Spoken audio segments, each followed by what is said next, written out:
A very good afternoon to everyone. Thank you for joining us at the Indian Association for Energy Economics online debate.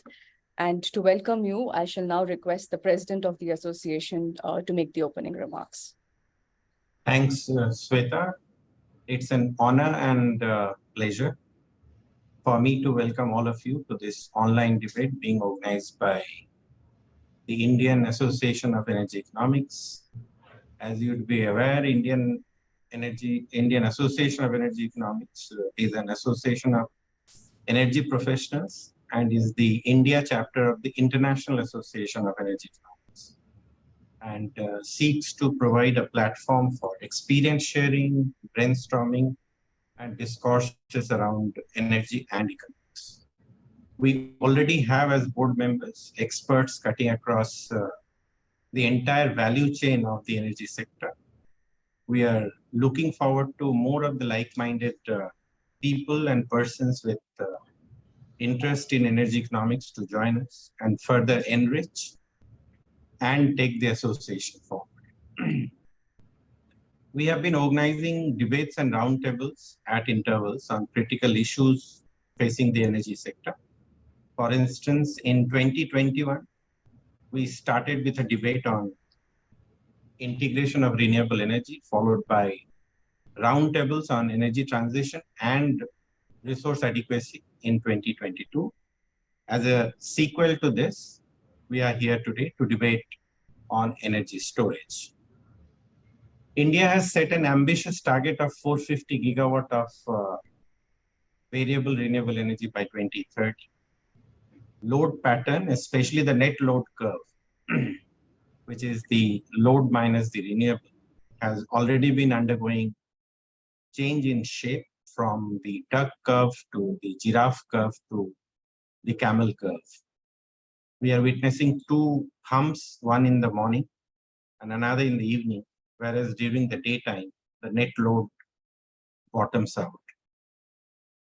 The need for flexibility in the power system, therefore, needs no emphasis. And it's in this context that flexible resources like the energy storage systems has no significance. As of now, in India, the focus is on the PSPs, which is the pumped storage plants, and the battery storage.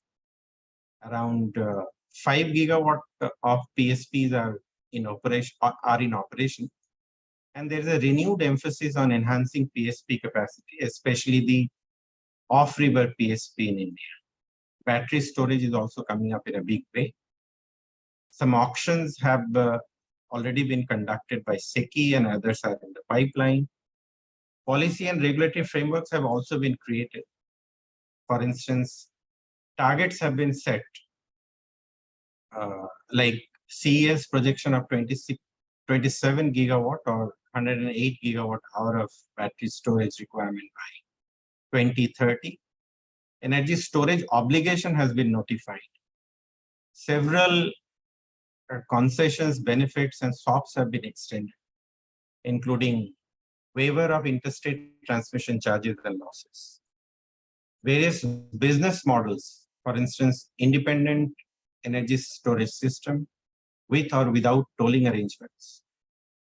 ESS as a transmission asset, ESS as a distribution asset. These business models are being given shape. The energy storage system makes sense in multi-use cases. And as such, the framework of connectivity, access, and participation of ESS into the energy as well as the ancillary services market has been put in place. But then the question is it sufficient or more needs to be done? We have a panel of experts today to discuss and answer these questions. I'm sure at the end of the debate, we all will come out more informed about the opportunities that India has in store in terms of investment in the ESS and the takeaways for the policymakers and the regulators for further facilitation for the ESS technologies to fruition. With these brief remarks, I'll hand over the floor to Sweta to take this full discussion forward. Thank you. Thank you, Sushanta, sir, for those opening remarks. For those of you in the audience, if you have any questions or remarks, you can place them in the chat while we are presenting our screen or engaging in a conversation, and we'll pick it up from there. So the agenda for today is we'll make a quick opening introduction, setting the scene for on this topic, and then the moderation will be done by Mr. Soni, sir. So I'm just going to share my screen. Perfect. I hope everyone's able to see my screen.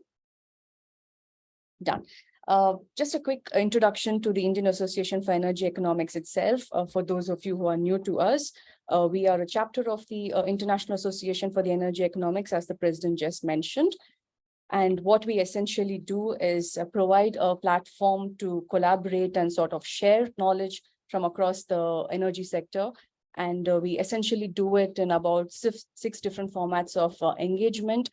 So you will hear more from us over the next coming months, and hopefully year over year, reaching out to you and also inviting most of you to be a part of these engagements. So we have online debates such as what's happening today.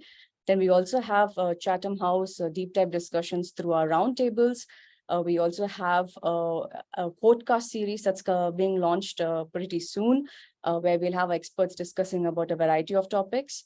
We also have master classes in the form of I-AEE Insights, where you will learn from the most senior experts in the field, sharing from their wealth of experience and knowledge. And then we'll also be soon initiating our first annual conference. The dates and more details will be published in the next couple of months. And of course, being true to a body of knowledge, we shall also be publishing at our annual conferences our journal, where you can take away some of the key learnings from the year. And so for those of you who are interested to become part of our I-AEE family, you're free to join us in one or many memberships that we have. But to dig in deeper into these details, I would invite you to please go and look at our website, which is the I-AEE India org, and then explore more about the work we do and how you can sort of become a part of this family. So without further ado, I'll jump right into the topic of today's debate, which is to discuss on energy storage systems. So I'm going to give you a quick run through what's happening in the Indian context. It was very clear that the Indian government has identified energy storage systems as a critical technology in terms of us meeting our 2030 targets, and particularly when we are having the ambition of adding about 500 gigawatts of non-fossil fuel capacity into the system. And not just that, we also have the CEA, which is the Central Electricity Authority of India, that has estimated both in terms of battery energy storage systems and pump storage systems, the capacity that would be added by 2030. So in the case of BESS, we see a capacity of about 41 gigawatts, which is a very recent revised estimation, I think no more than a couple of days ago. And then we also have, in terms of pump storage, almost 19 gigawatts that we anticipate by 2030. Of course, the potential goes beyond just these numbers for 2030. In terms of the policy push, the government has already notified energy storage under the infrastructure category, thereby giving a clear indication to investors that this is a lucrative pathway to take, and therefore unlocking more potential for different energy storage systems. And of course, it does not stop there. The government of India has been proactive in issuing a slew of different supports, particularly incentives for domestic production of battery manufacturing, and also bringing out a series of tenders which promotes integration of storage technologies across the different parts of the electricity sector value chain. In terms of the regulatory setup, we have both a macro level push through regulations such as the Ancillary Services Regulation that clearly identifies the role of energy storage systems. But we also have very specific technology-specific regulation that has already been identified. For instance, in our tariff regulation, we have a very clear focus on pump storage and how they can participate, and what would be sort of the capacity and energy charges that would how it would be done. So I invite you to read these documents more in detail, but both on the policy and regulatory front, the government has been proactive and has already created that playing field for different participants to engage. And so now, setting the scene more for our speakers who are coming just after, These are a couple of dimensions about energy storage that international and national experts have been debating. The first and foremost has been about how energy storage itself is defined. We have many different approaches that's taken up in different parts of the world. For instance, in Europe, it's more of a general statement on what energy storage is, how it is defined, therefore giving room for more interpretation. Whereas the second approach could be a more specific list of technologies and also defining each of them very clearly. And then the third approach is, of course, going a bit more stepping back and looking at how we define supply and demand, and how can sort of energy storage itself be accommodated within that definitions. So there is a lot of debate happening simultaneously, and I think this is one of those topics that puts all of us at the same level playing field world over.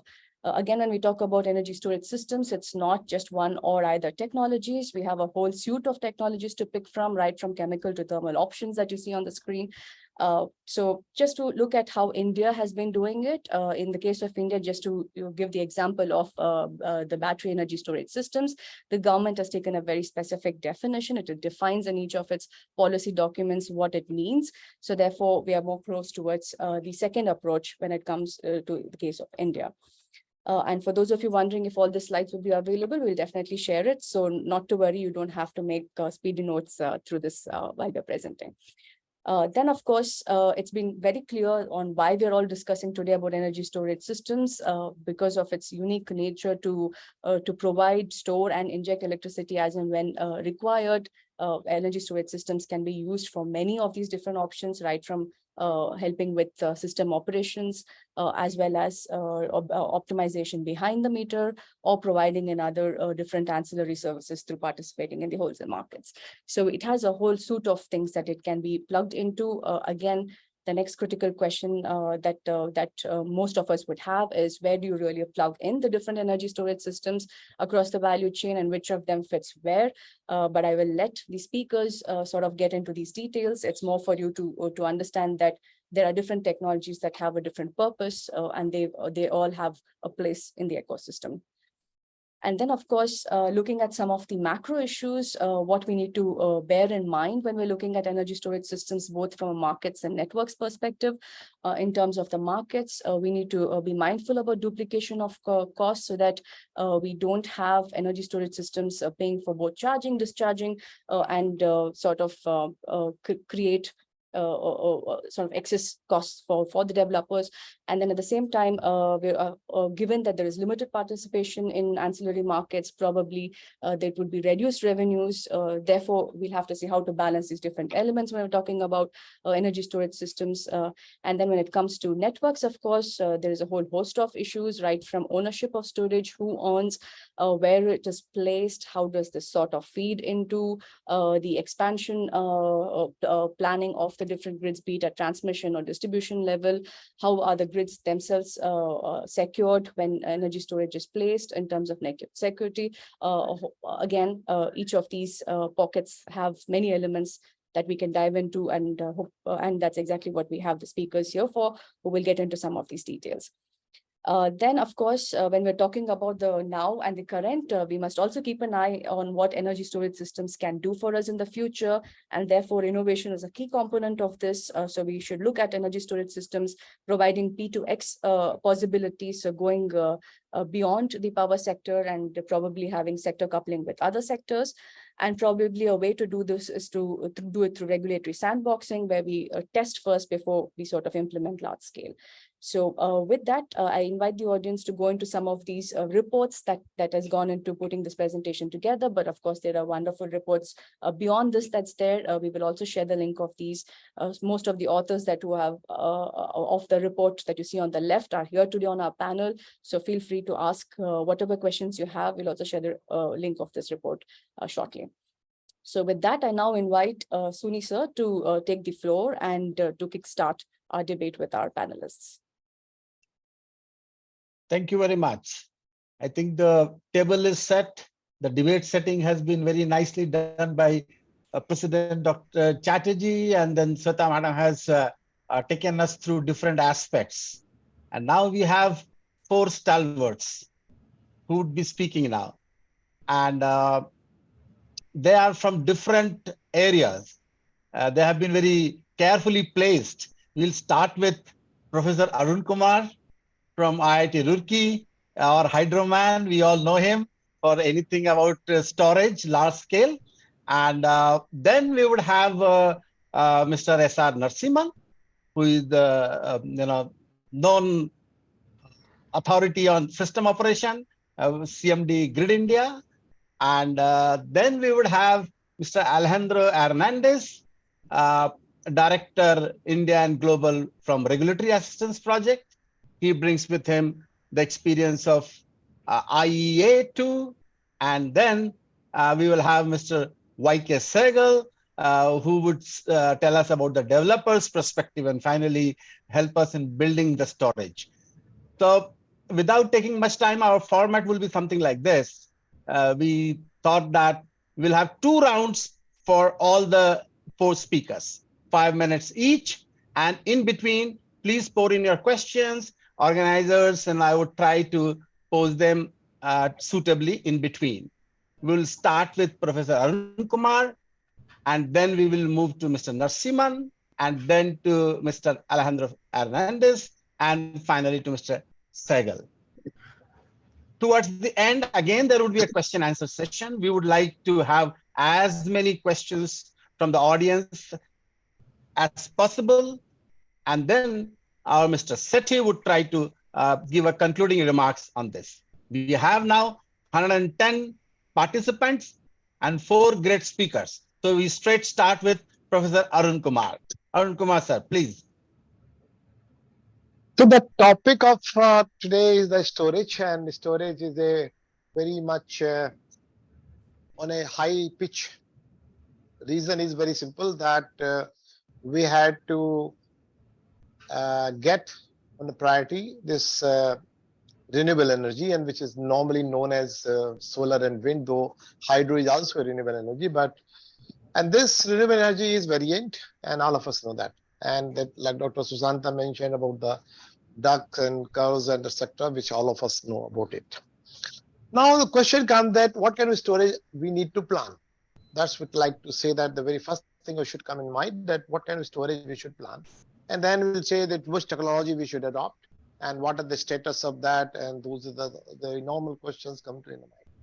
So when we say the targets, that what kind of storage we need, because the storage actually needs also has a lot of factors. Like, can we think of, like earlier it was that like 55% of that coal-based plants will operate, minimum 55%, but now there are things that happening that, or let's have a technology which can operate even up to 40%. So are we thinking of some kind of flexibility? Do we want to obtain women from the coal-based plant, because there are many young coal-based plants which will be there?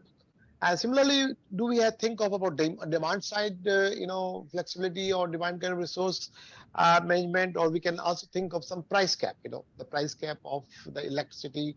So with all these kind of factors, it is like complex. It's not that's so easy. So when you do a study, like 2 years back, or when our CA did a study, they come out some figure. And only last week, one study came from the CE again, where some new figure came, like it's now coming about 63 megawatt, pumped storage 18 or something, 40 plus. So same branch, same thing, but now since it's so dynamic, these studies and also have some limitations, like what horizon we're taking about. Are we taking out 15 minutes, or are we taking 1 hour? Are we taking 5 minutes, or are we taking 1 minute? So this is where, and also, but all of them studies have limitations. Limitations like most of the studies do not take care of droughts. When I'm talking of droughts, not droughts of water, I'm talking of droughts of solar, droughts of wind. There have been case studies where when these studies, these kind of nature-based, where climate-based information perhaps is not goes into that kind of details, because if you have a 8 hour or 10 hour, 12 hour kind of, even more than that, if such kind of event happen, are we ready? So do we need to storage for them or not? If that is storage required, then obviously my dimensions, my quality, my technology will be very different. So these are some of the things which I would like to say. Every study should be like NREL has done a couple of studies only for India. CA has done, and many of our a lot of researchers keep on having that study because this time. But I would like to say, if we have a 500 gigawatt of target of solar and wind and hydro, and I'm talking of hydro, not the storage only, because storage is roughly 40% or 30%, rather than the run-off rivers are mostly of them, but there are many of the run-off rivers also have some downwell storage. So if we talk about something about 60, I mean, if you talk about very, very low figure, it could be even 30 megawatt. But if you talk about a high figure, because if you talk about a high figure from NRL stat, they talk about even a 180 gigawatt kind of storage is required from what we have now received from CA, which is about 60 megawatt. So that I would like to say that that is the target is there. So target is highly flexible and highly dynamic, and every day whenever new things comes, and since policy also in front of the government, I say also very dynamic. The budget has been there only in month of February. Then in month of March, we have the month of April, we have the guidelines of the PSP. And there are many things happening. Now there's also movement that, okay, the kind of batteries, because in terms of candidature, there are candidature, very strong candidature. One is PSP, all of us know that very well. But then PSP has its own limitations in terms of time, because it's a physical work. It is not a factory produced work. Factory produced works are different. It's a physical work, which happens on the physical at the site. And sites have certain equations in terms of the forest and land acquisitions, the soil stability, so many dimensions are there. But I'd like to say, if you ask me that what will be my top pickup, I certainly will go for PSP, because PSP is not only the storage, it also has a very nice ramping, because it has a megawatt capacity, not only the megawatt hour, but also it has a megawatt capacity. So that makes my system, my grid, and everything which our learned Dr. Narasimhan will be, and even Mr. Suni is very well about it. But I would like to say, in terms of beauty, is that today independence, independency of the import is also becoming a very strong word, especially for the last few years. Atmanirbhar India, and also totally dependent, because PSP is the one which actually is hardly 7-8% or 9% component is imported one. Most of them are indigenous. All civil works, all the structures are all indigenous, and mostly in the even equipment part, which is hardly 30%, and out of that also only 30-25% is imported. On the other hand, the second very strong candidate is batteries, lithium-ion batteries. But in the thing says that lithium is not available in India.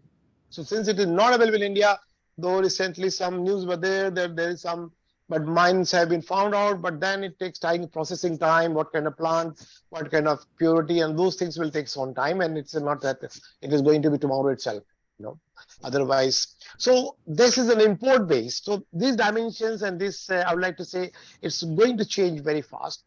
Gestation period is very nice, very short gestation period versus PSP. But then PSP has another distinct advantage of that. It gives you a very good black start support. It gives a lot of ancillary services, inertia, reactive power, inverter-based technologies. So it's, in that sense, PSP is outlier. But I like to say that it's a very fast-changing landscape. And with that fast-changing landscape, I would like to now, I would say that in that sense, though there are some few more technologies, gravity-based, even the flow batteries, even thermal, solar thermal is also another one. Even at the distribution scale, the building-based small, kilowatts of the solar photovoltaic, they also can be there. But so I think I would like to stop here, because as a professor, if you ask me, so I'll keep on talking. So I like to stop it, and I like to listen others speak. Thank you, Sunil. Yeah, thank you, Professor Ankumar. You very rightly mentioned factory produced and the pump storage is physical. So, you have been studying the Indian geography, the profiles. So how is India placed as far as the spatial location is concerned in terms of pump storage? You know the history of our pump storage is. Tell us something about that, sir. I would like to say, when this movement of, though, we are talking at least since 2015, we are talking on the PSP. There have been various committees, but I'd like to say there was a becoming lip service earlier. But when, International Forum of this pump storage came, and when a policy document or Indian response has been submitted to them, with the government of India, perhaps, in that sense, though they may be doing it, but then they did it very nicely. So I would like to say the recent guidelines, which have been issued in the name of the guidelines, they are actually their policy. And this policy is very important was because the state was actually a lot of confusion.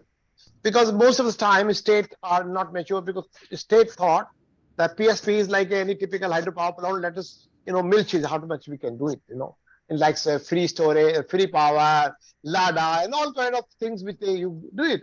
So even water says, but then the guidelines which have been brought out with a lot of thinking, a lot of debate with every stakeholder, like to say the honorable minister has been and many times taken the meeting, and I attended a couple of them.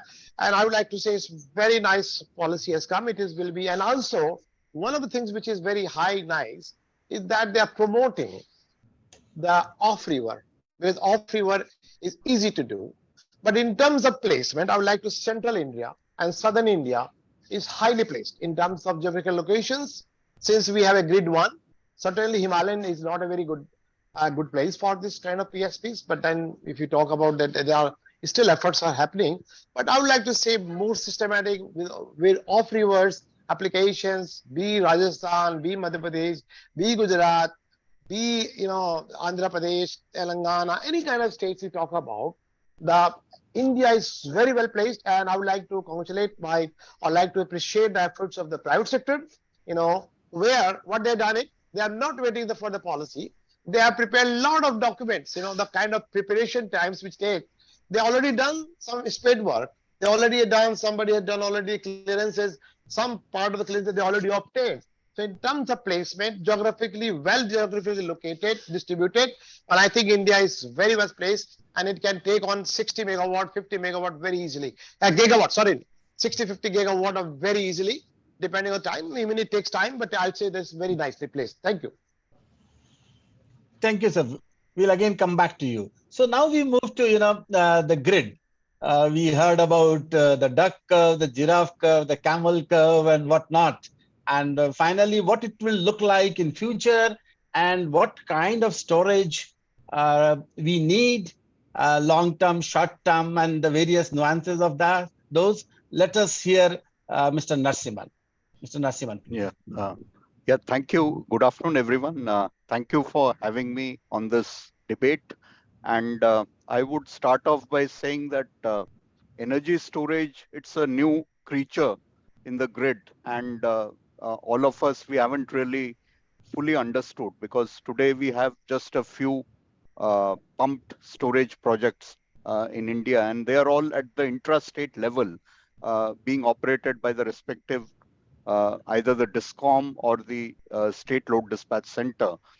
So when we talk about flexibility that energy storage gives, I can only tell you that what was our wish list, like when we had the 5th April 2020, 9 p.m., 9-minute lights out incident, that's where, the pumped storage should have provided us a good amount of flexibility. Like, let's say if we have 3,500 megawatt of pumped hydro, I would expect that it provides you 7,000 megawatt of flexibility. That's the ultimate. We would have utilized that resource fully. But if you have a look at the report that we also put out on that incident, we didn't get, because they're all fragmented at the intrastate level. So the flexibility so what I would like to say is it's a new creature, and we will have to understand. So since it has all the attributes of generation, transmission, distribution, where do we place it? That's one question which is always there in everyone's mind. And to some extent, the January 22 Ministry of Power, they did issue a guideline on just clarifying, like depending on the usage, you could categorize it in either generation, transmission, and distribution. And of course, our draft grid code also had some definition on energy storage systems. We'll have to see finally what's the definition that comes out.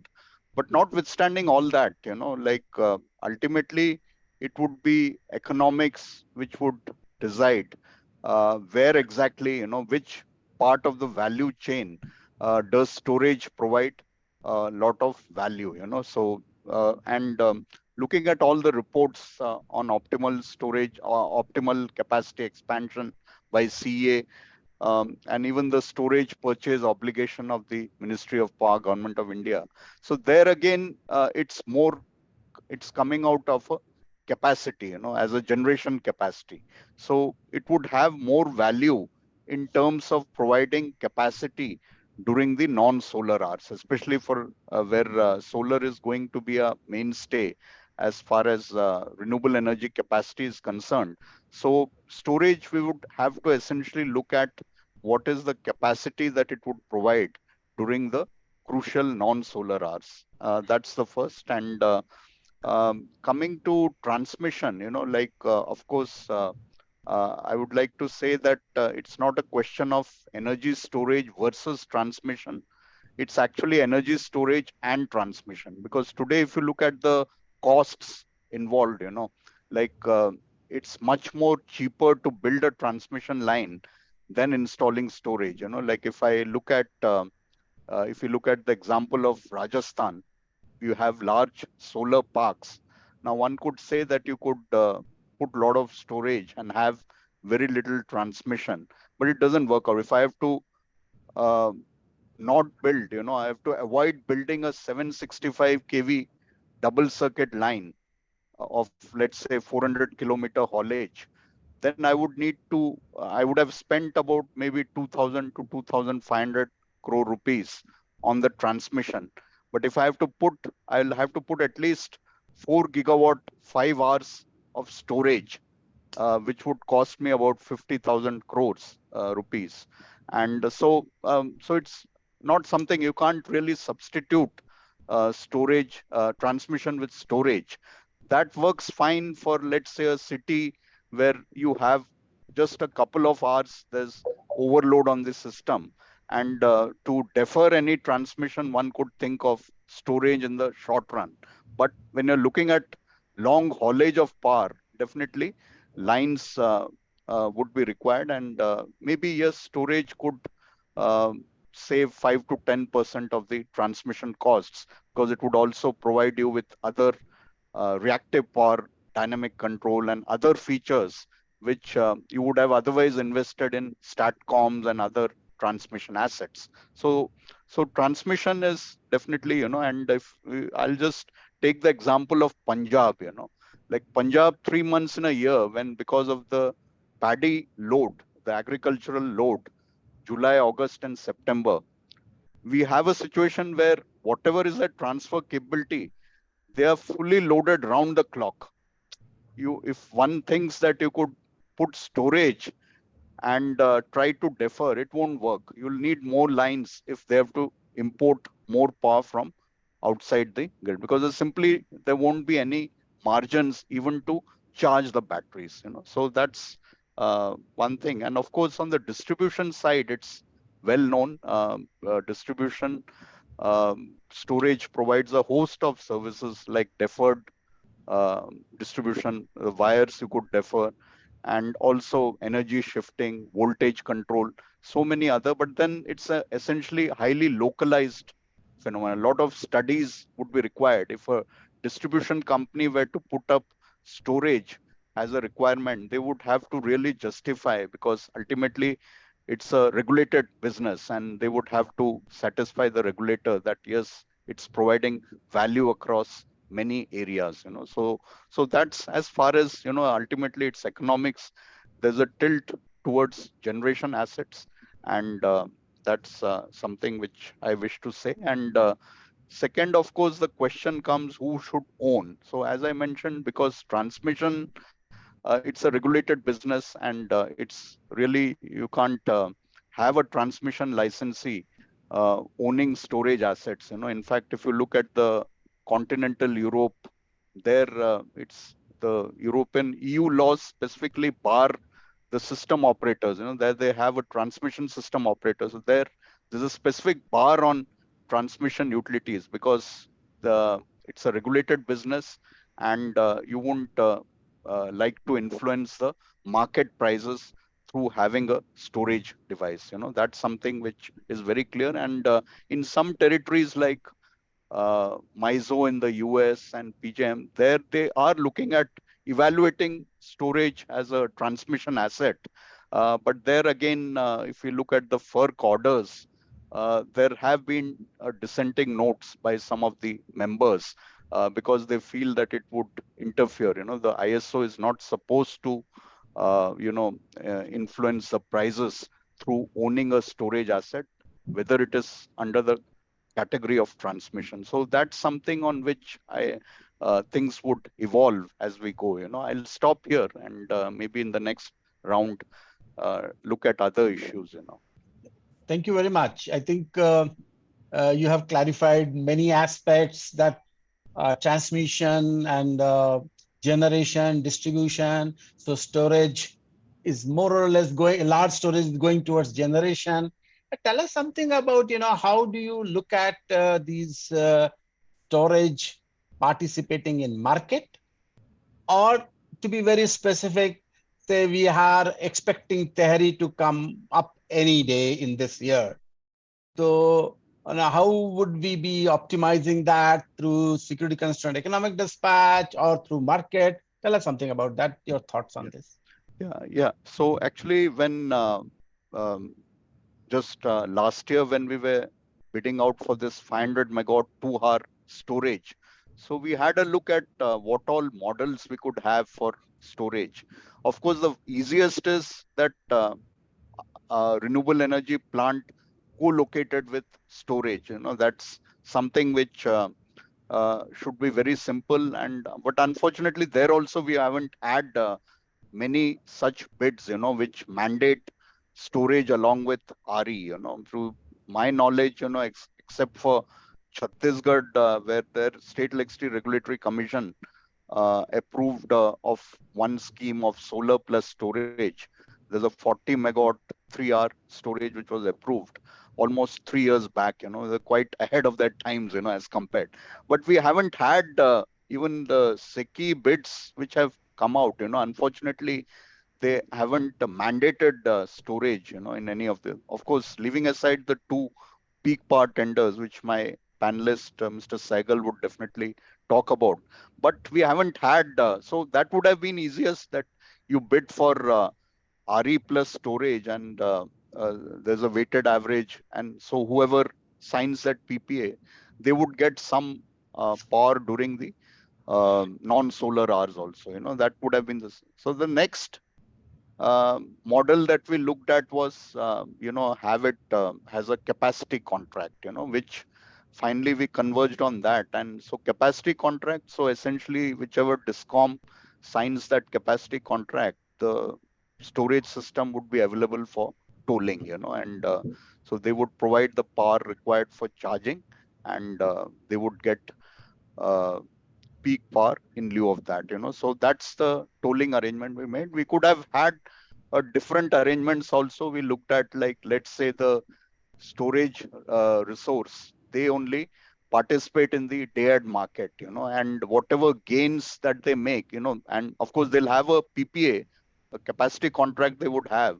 So there would be a CFD, whatever gains that they get from the energy market, they would pass it on to all those DISCOMs which have signed that capacity contract. That could also be one way. So and maybe if there is a small incentive for the developer to retain a portion of those savings, that would encourage them to bid optimally into the day-ahead market. So that could be one strategy. And then of course you would have all heard about a portion earmarked for ancillary services. So initially the thinking was that let everything be used for ancillary services, but I had a tough time convincing that that would be a very inefficient way of utilizing an asset. Like 2 cycles, if I have to charge discharge on a daily basis through ancillary services, then there's no difference between energy and ancillary services. So we have about now 150 megawatt 2 hours at our disposal for ancillary services, so that we would use for frequency control. So that's and we would be required to service the fixed charges for that much quantum. So since it's a small quantum, that much that would be readily used. So these are some of the thoughts that I would like to. Yeah, thank you. Thank you. I mean, it has to be a stack of services, that is for sure. And ancillary is, after all, a single digit, even smaller than that. And storage cannot completely rely on ancillary services. Very well said.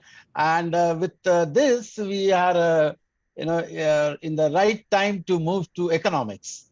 And we have Mr. Alejandro Hernandez, a competition economist by profession, and has done a lot of work in I-AEE and regulatory assistance project. So we would like to hear from him regarding the economics and the associated aspects of storage. Yes, Dr. Hernandez. Thanks, Mr. Suni. As you mentioned, I have been trained as a competition economist, and I always try to put things in these terms.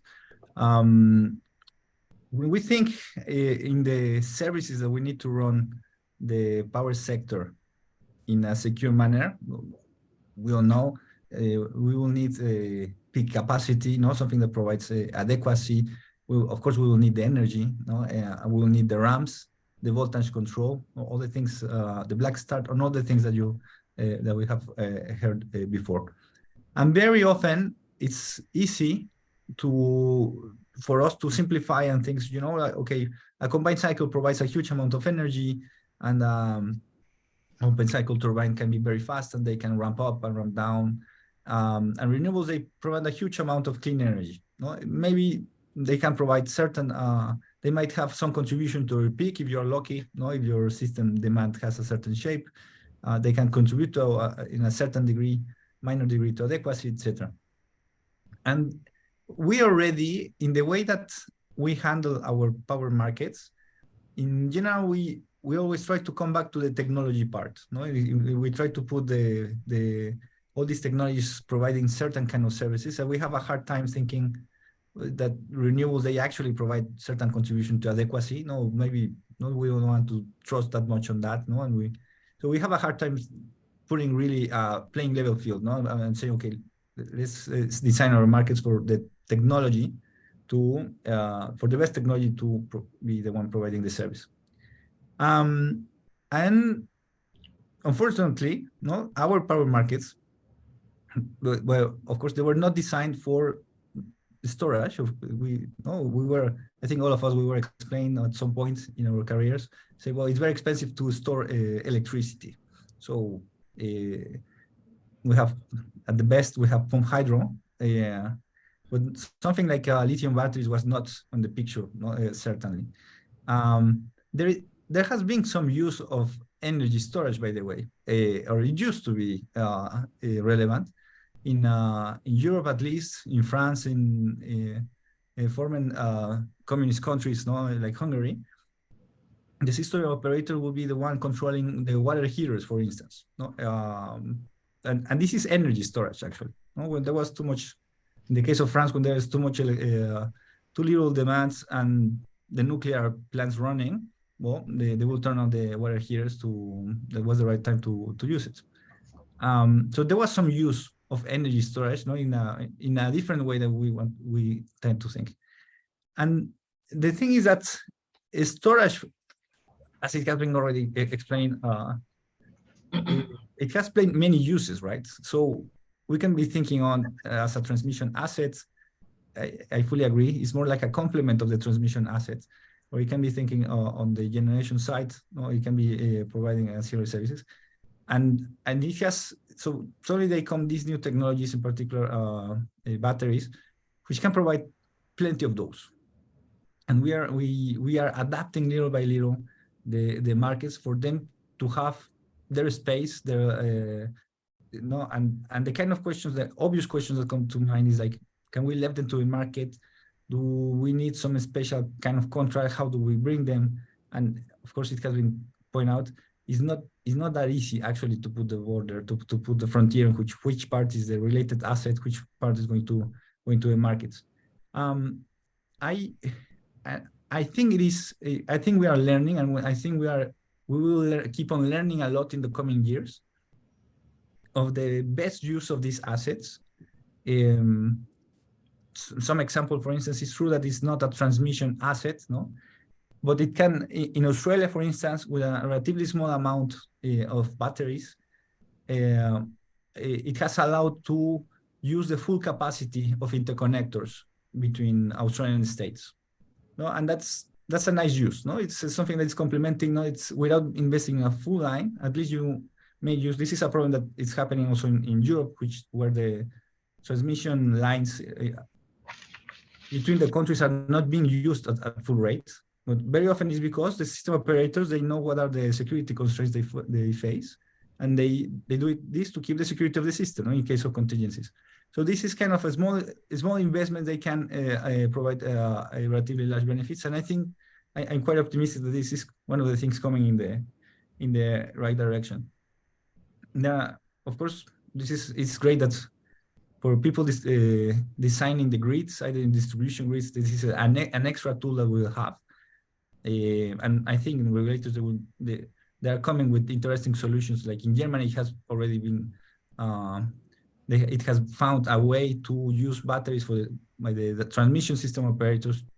They can foster the investment in batteries in a certain location that they have, and the location point is a very relevant one. Many markets, they don't have the geographical signals that you will need to put these assets in the right place.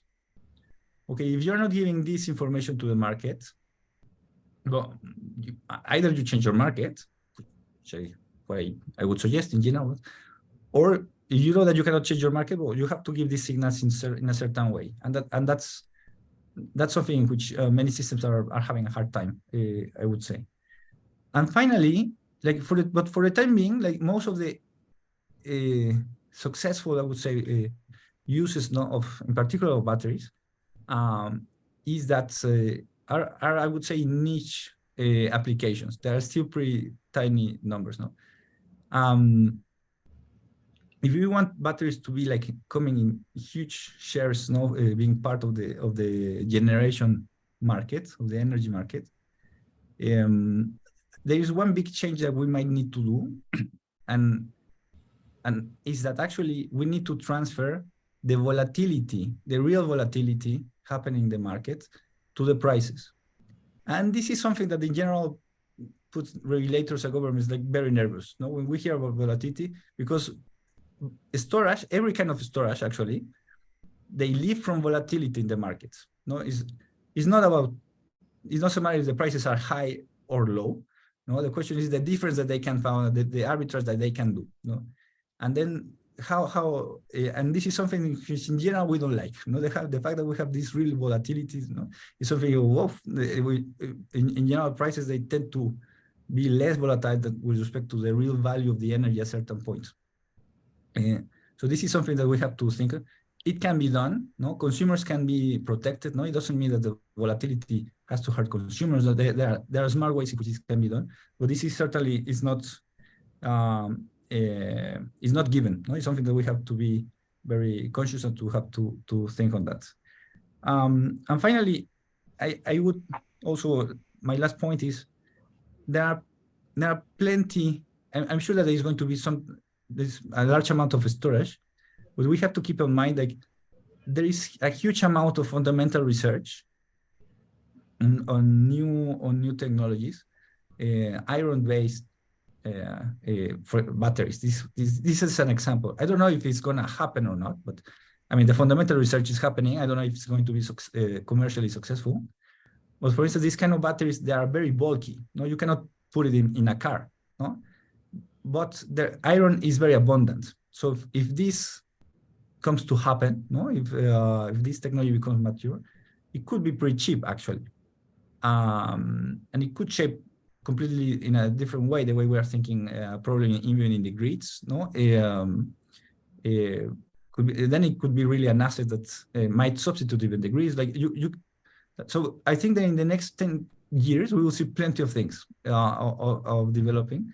And we might have when we see all these huge numbers of on how many gigawatt hours we can need, I think we should be open saying yes. We should open to all these technologies that are emerging to say, okay, who's going to get that big share?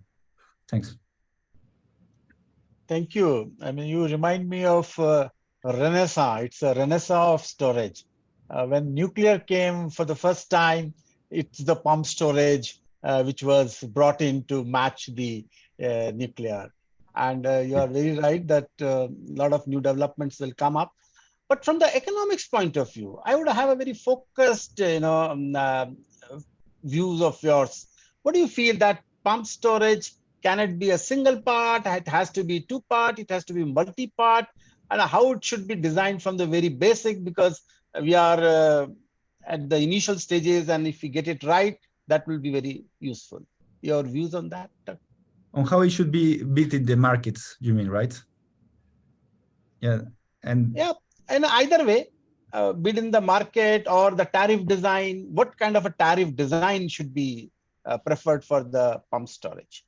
Well, I think it should reflect as much as possible the fundamentals of the cost. And what I understand of in the case of pump hydro, many plants, if you want to release energy, it's like hydro, it's very flexible, and I think you can it can be really on one part tariff should be enough when it's going as a supply side, no, as generation.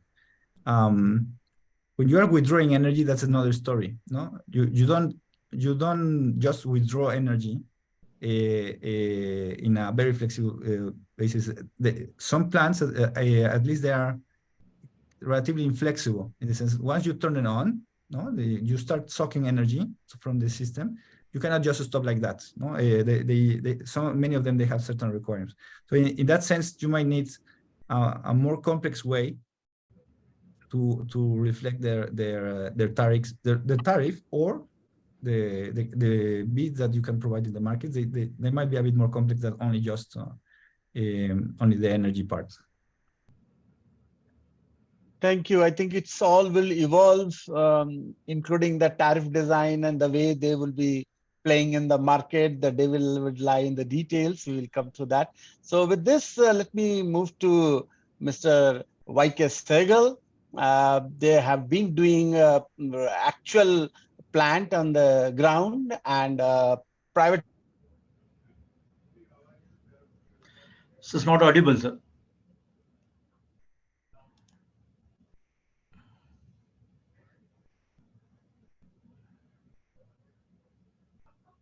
Yeah, I think I got dropped in between. Yeah, so with this, I pass it on to Mr. Sehgal, please. He will give us a private sector's perspective and a developer's perspective, how on the ground things happening. Mr. Sehgal, please. Yeah, good evening. See, I'll tell you, as a PSP developer, we started this journey long back, about 4 or 5 years back. And I, being a national planner, grid planner, the first thing when I challenge was that when you're talking about such a large RE integration into the grid, like the first challenge will come, really that becomes a necessity. Because certainly, as a technical man, first becomes, is it a necessity? If suppose you need something, basically, the cost, certainly cost is an important, but first thing, can I really integrate the RE basically without it? That was the first question. And then, when we start, making presentation long back among different forums, among the commission and as well as the ministry, everybody was talking about, because country had a past experience of very less utilization because of any power system PSP being developed under the state grid actually. And everybody was saying that the capacity utilization factor is very poor, how you will get recovery for investment and all. The first challenge came in front of us was to drive the business model actually. Like, because as all panelists, they have discussed about various business models. The point is, any PSP, or for that matter, any storage, has a 3-dimensional utilization, like in terms of megawatt, in terms of megawatt hour, and also during the different hours of the day, basically. We have to define its utilization in the 3-dimension. Until as we utilize on all the 3 dimensions, the recovery of this PSP investment, it sometimes becomes difficult, basically. And also when we travel the journey of, getting a feasibility of it, we start interacting with the DISCOM, what DISCOM need, basically. See, the past there was a very clear morning peak and morning evening peak and off peak. That used to be the past basically. As now the natural profile of load is coming, everybody is looking for a flexible and dispatchable power. People are talking about clear evening peaks basically. They are looking for morning peaks basically. People and everybody is looking power on demand basically. The way the demand varies, they want a supply to match with it basically. It means it is not that people and people are interested to give tariff on megawatt hour rather than on a megawatt basis basically. Like they don't want to give two-part tariff, a fixed charges and the energy charges. They say you give us the megawatt hour basically.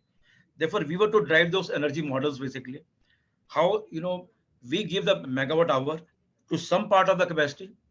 At the same time, when I talk about the transmission model, basically, apart from because when we have bigger capacity, like the biggest advantage of PSP is I have a large megawatt with a large megawatt hour with more capability to address many business models basically. Now the second point is that while when I'm giving energy, can I really help in deferment of transmission? Because let's take example of Rajasthan, where we are talking about the capacity addition of 500 gigawatt all India, and out of which major part of coming in Rajasthan. The two major challenges are coming in Rajasthan is one, we are making all long 760 kV lines. What will happen during evening times?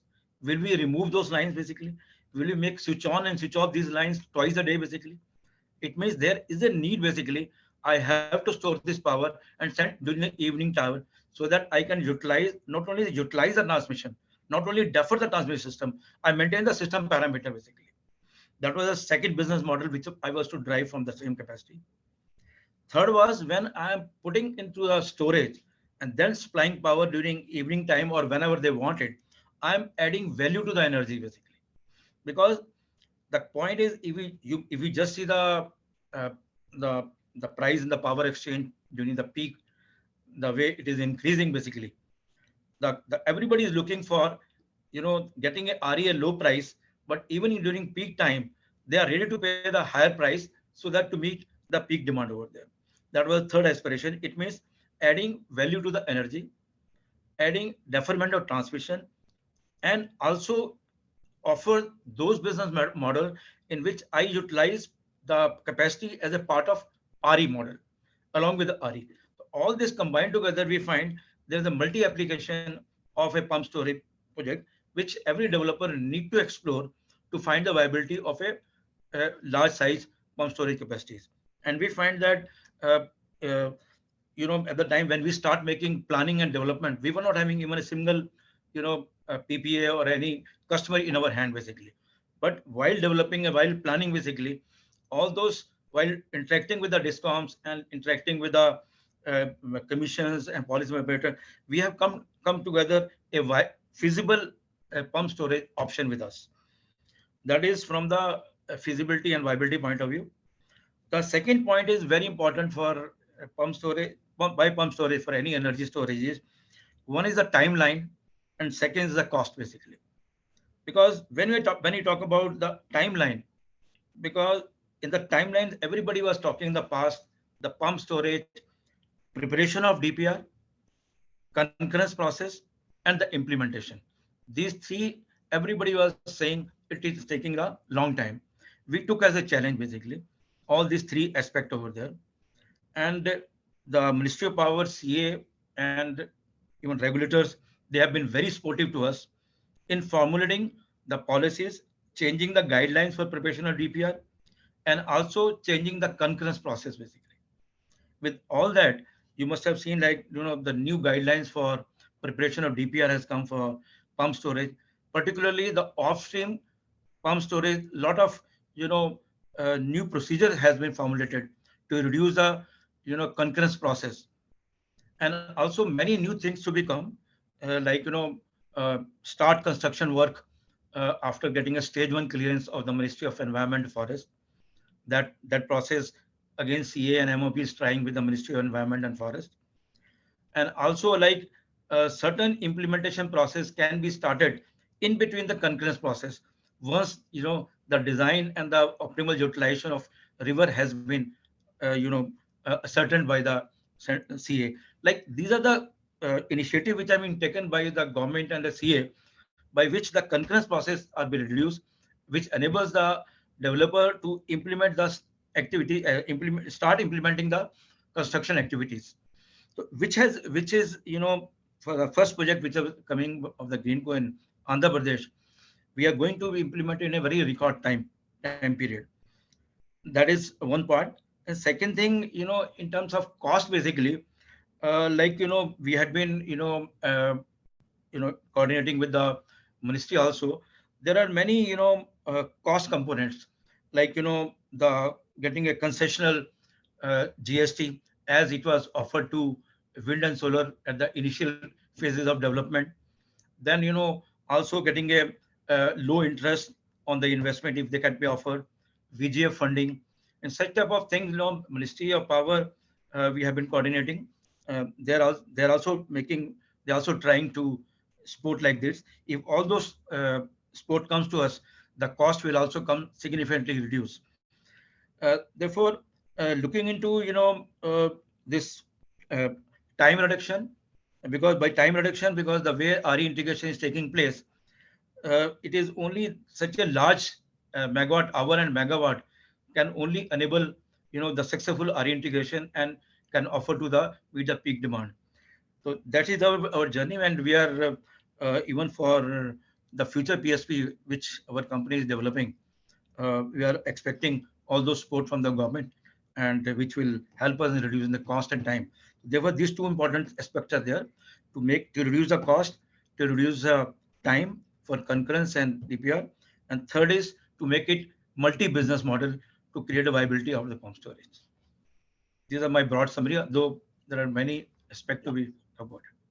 Yeah, thank you very much. I think you have very broadly covered. Any views on the supply chain? Do you expect any constraints as far as the supply chain is concerned? See, frankly speaking, in terms of supply chain, like as we have a series of PSP coming out there, what we are trying to see that we are trying to repeat the business, like the unit sizing and the design, because we are trying to standardize for the initial development of PSPs, so that we need not wait our concurrence to finalize our layouts and drawings and unit sizing and the vendors. Basically, we can go parallel. As the first development is taking place, we are almost ready for a second development also. Thank you. So we had one round, and questions are pouring in, panelists are replying, and I really don't know how to handle so many questions I haven't seen. But what I will do is, before I go for the next round, 5 minutes each with each of the panelists, I will very quickly, read out the kind of questions which we are getting. Is that okay, or you are also reading it? But for the sake of, bringing everybody on board, it will be good to listen to the questions. So we have some questions from Ministry of Energy in Hungary, that they are providing grants for deployment of energy storage. And, if you are targeting very high, so those are the questions by Dr. Mahesh Singh, and Professor Arun Kumar has given some reply, but that's one aspect. Then there are other things coming, is like, how is the value of loss load related to storage? That's another aspect which is being questioned. And then the researchers from CEW, they're asking whether storage is factored in the resource adequacy and how it is. And of course, Mr. Narasimhan has replied to a large extent, but still, if any of you would like to take that. Then, our very revered figure, Mr. Rakesh Nath, has been raising certain issues like hydro is in the state list. So the associated issues with that, that's one aspect.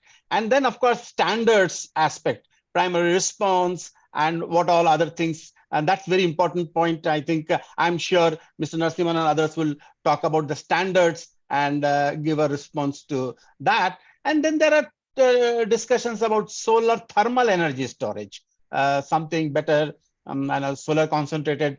That's also a very promising area. And I'm just trying to people are expecting the estimates, and then is there any pilot run on the the capital kind of a thing? That's another question. And then let me come to the open question still. And thermal storage is certainly one of the issues which is coming up. Hydrogen storage is another issue which is being flagged. So we will certainly like to listen to that. And on transmission versus pump storage, some issues are raised, like particularly building transmission is very difficult in Rajasthan area.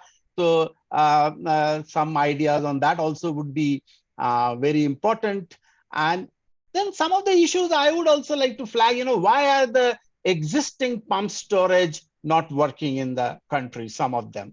That gives us a lesson that how do we avoid them in future, such things happening. Risks, what are the kinds of risks? That's another series of questions on that. And I think I would first stop here and go another round in the same order, if you all agree, that Professor Arun Kumar, then Mr. Narasimhan, then Mr. Alejandro, and then back to Mr. Sehgal. In between, keep pouring questions. Everybody is looking at it. There is a lot of replies going on, but please, in a comprehensive way, if you can, give your views on the kind of questions which have come up and anything else which you would like to add. Professor Arun Kumar, please.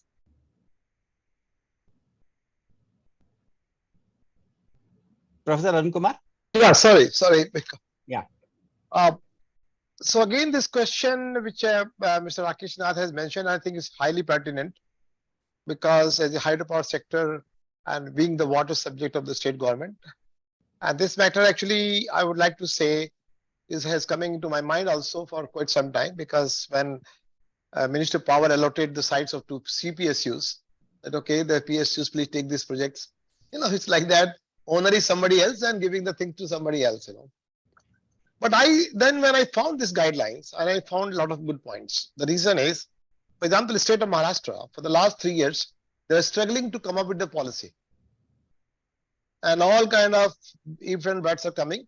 But this policy, which is at the government of India level, where everybody contributed, everybody participated, is easy to adopt, because there are issues of how much percentage we should have as a priority and all those things. So I would like to say this state government, though it's a part of that, no doubt about the state government has to sign an agreement of implementation with the state. And I would like also mention to that, like for example, like very aggressively Greenco, they have picked up almost every state where they have 1, 2, 3, 4 sites at least, where some stage of investigation, certain stage of concurrence issues they already obtained. Similarly, some other more. So that way, I think the country is very well prepared to the PSP. But one question, Sab, you have asked, actually, you have asked me that what is the cost? What is the economic cost of the storage, and why this was not, our PSP was not working before? Which I think Mr. Sehgal has answered it. We are working because they were not being valued for anything, because there was no necessity. We can cut the power. We can go for half an hour power breakdown, rather than paying a high price to some storage. So that perhaps was there. There was no business model. Since RE is actually compelling everybody, this kind of discussion were not there 5, 7 years back.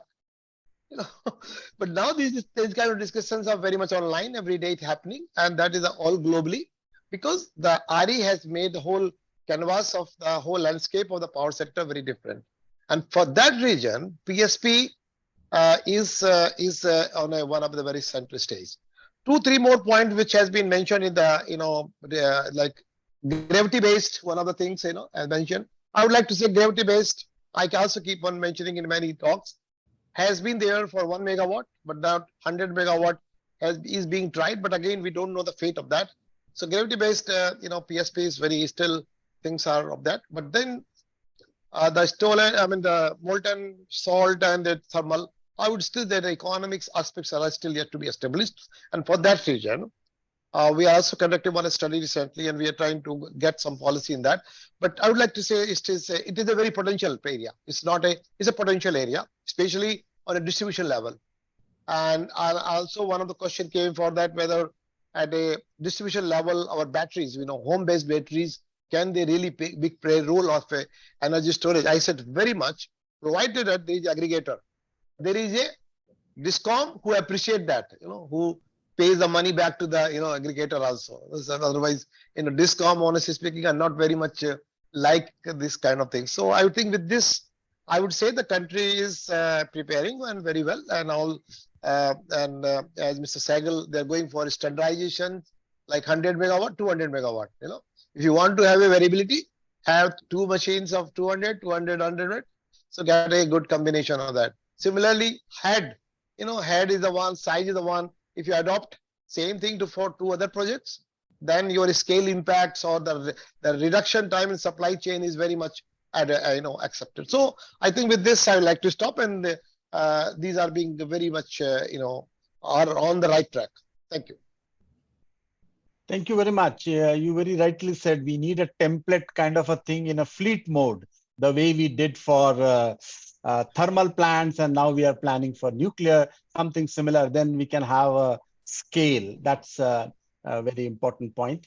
I think now we move to Mr. Narasimhan. He has been very quick in answering many questions, but what I would request him that in a comprehensive way, so that everybody listens to the issues and your views on that. Yes, actually, I'll take the one question on the standards, technical standards. So that's very important. And in fact, unfortunately, the standards that we have today, they came way back in Feb 2019 by the CA Technical Standards for Connectivity. That is unfortunately silent on storage, at least like battery energy storage, because pumped hydro would in any case come as a generator, so they would come under that standard. But unfortunately, like battery energy storage systems, when we talk about frequency control, voltage control, of course, for wind and solar, we do have standards where for frequency control, 3 to 6% droop is mentioned. But when it comes to battery energy storage systems, one could have a much lower droop rate, like for many hydro plants during black start, we are bringing it down to as low as 0 to 1% in that range, during a black start. We also did that for the 5th April lights out incident. So even for battery energy storage, it should be possible to have a much lower droop, and we would not get that till it's specified in the standards, and coming to this issue of flexibility, of course, when we look at battery energy storage, all the other things like low voltage right through, high voltage right through, ability to control the voltage, all those things are in any case required. But then one issue which we came across, in the last SECI tender also for the pilot was the rest period that we need to give between a charge discharge cycle, and we mentioned let's say 1 hour difference, after every charge, after every discharge cycle, if you have to charge again, then you need a 1 hour rest for the battery system. So now that's something, we found different, requests coming for 2 hour rest and all that. But the moment you put all these conditions, what are we actually doing?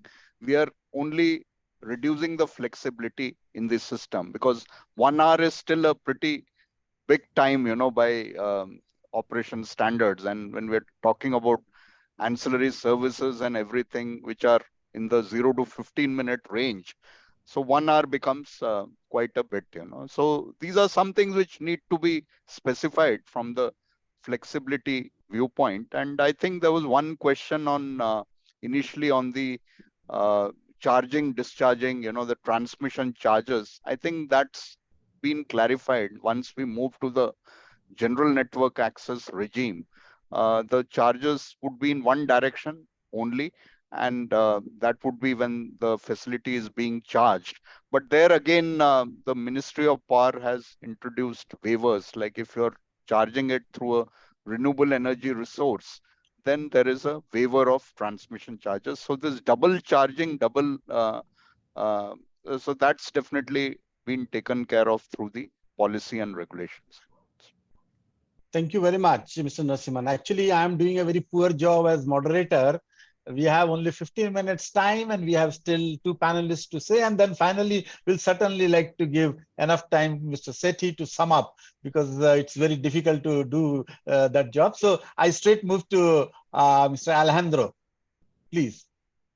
Thanks. I would like to highlight the question by Disha Agarwal from CW. And it's a very good point. The point is saying, okay, the large deployment of batteries actually will come through the electric vehicle sector, no? And is this the sector that will actually govern, the storage technologies and the supply chains?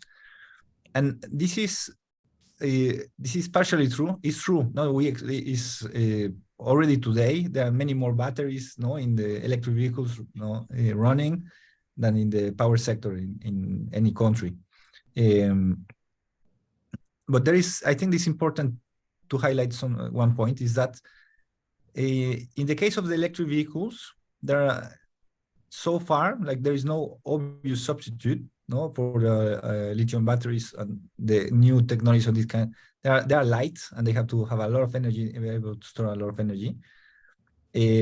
So for the electric vehicles, they don't seem to have very good substitutes. No, in the case of the power sector, batteries for every single system, every system service that we could imagine, there are substitutes.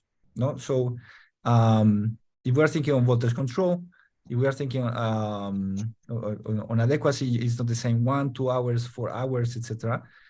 For flexibility, there are plenty of ways of giving flexibility to the power sector. So it's true that somehow the power sector will be taking whatever comes from that industry. It will be, but it is going to be one of the tools, one of the many tools that we have to run the power sector. In the case of the EVs, indeed, they don't seem to be. It's not so obvious if there are other substitutes for them. And I think there is also a question related on whereas the loss of load, the value of lost load, it matters for the kind of energy storage that you get. I don't think it is really a question. I might need to think it through, but I don't think it's a question really of the value of lost load as long as you allow prices to hike enough. But it's really what is the shape of your demand curve, and in particular, how long are, for instance, the periods of stress of your system? No, it's not the same to have in many systems. You might have one episode in which you have 10 hours in a row of stress in which you don't have enough reserves, for instance, no? And maybe you have many episodes which are only 2 hours in which the system operators are very stressed during 2 hours, no? And basically this kind of duration curve, no, on the duration of these episodes is the one which matters, no? So it is the one which says, actually, 1 hour battery, 1 hour duration is useless. No, actually, I do need 4 hours duration or 8 hours duration. This is the one which actually matters for this purpose. It's really a reflection of how your system is behaving. So I will stop here. Thank you. I can see an economist, favoring the volatility in the price and storage coming to the rescue. And that will be an interesting thing we'll hear towards the end. But let me now move to Mr. Sehgal. Mr. Sehgal, there have been questions about planned maintenance of pump storage and all the associated issues with the physical infrastructure also. Please share your views. See, in terms of plant maintenance, is the question relevant regarding the scheduled outage or number of outage duration are they talking about? See, what we are talking about when we are offering, we are talking about 85% availability basically. That includes our plant outages during the interval. And during that only, because whatever offer we do, we consider this 85% availability of that. Any other questions which you would like to address? I'll tell you, another is the water issue when they were talking about, particularly the off-stream pump storage, where the requirement of water is very limited actually, because we are trying to develop 2 reservoirs actually, which are both off-stream, and it is one-time filling into that, and only annual loss is the evaporation loss, which is a very quite minimal. That's why many places the water issue or this interstate matter issue does not arise in the off-stream pump storage. So therefore, most of the developers, they are coming with the off-stream PSPs, which does not disturb the river system and require a very minimal water. That is one. And regarding the energy model also, I would like to tell, because with the experience of now, in the market also of energy, because it is not necessarily, because first thing is the price is not a fix. Basically the price is, it depends upon the different utilities at how many number of hours and how much megawatt they are asking actually, because each price, because the impact of that tariff on a utility depends upon the resultant megawatt hour which will come into it. It is not that it comes, say somebody comes for 100 megawatt 6 hour and 100 megawatt at 8 hour. Basically maybe the 8 hour, maybe the price offering for per megawatt may be more basically, but its impact on energy will be less because he has to see the impact on energy. Therefore one cannot generalize, because it is again the need for how much utilization they are taking, and every utility look into that what will be its utilization basically. Therefore there is no fixed formula that how much the price will come to it actually. Thank you very much. So now we are only left with 8 minutes, and certainly I will like to hand it over back to Mrs. Sweta and Mr. Sethi to take care.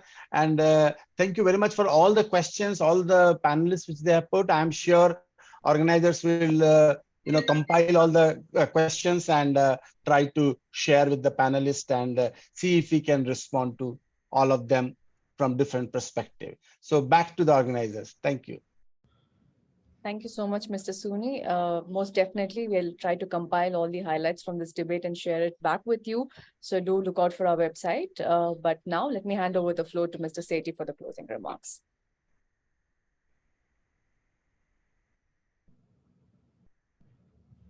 Sir, you are on mute. Muted.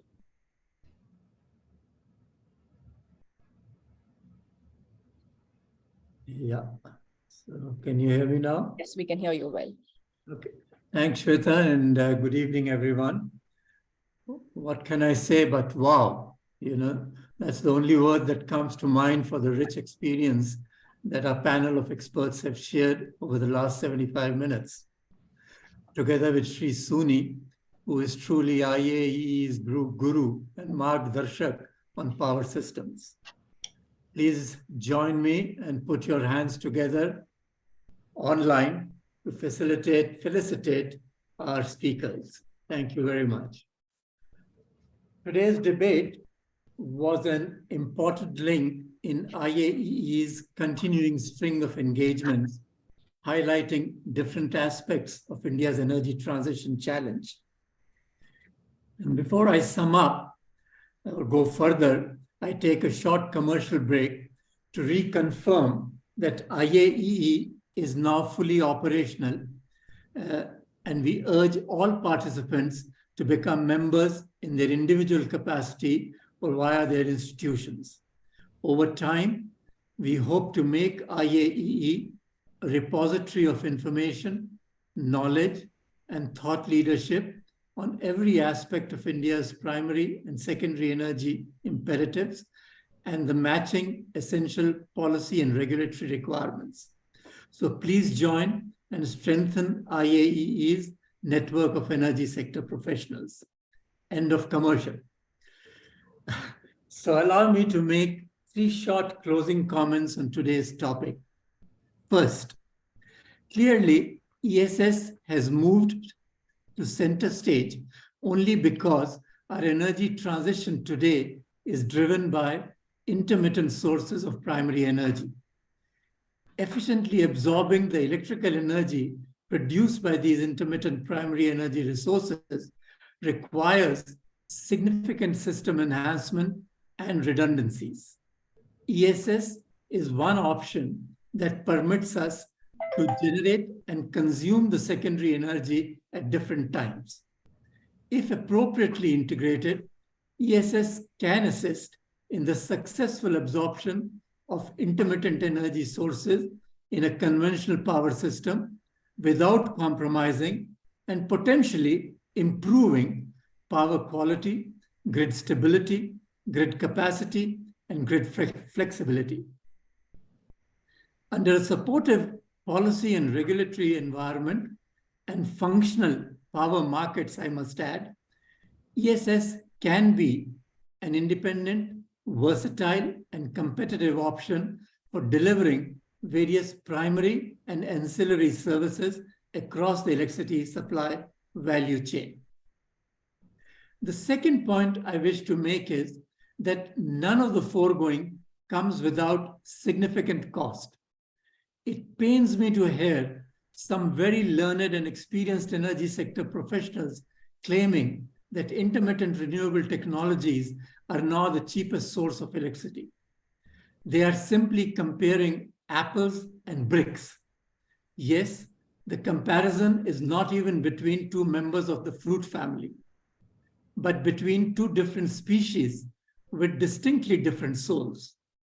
Suffice it to say that there is no power system in the world where price of electricity has come down with increasing share of intermittent energy resources that are touted by many as the cheapest source of additional electrical energy. Costs of integrating intermittent energy into a conventional power system are a multiple of the cost of generating intermittent electricity.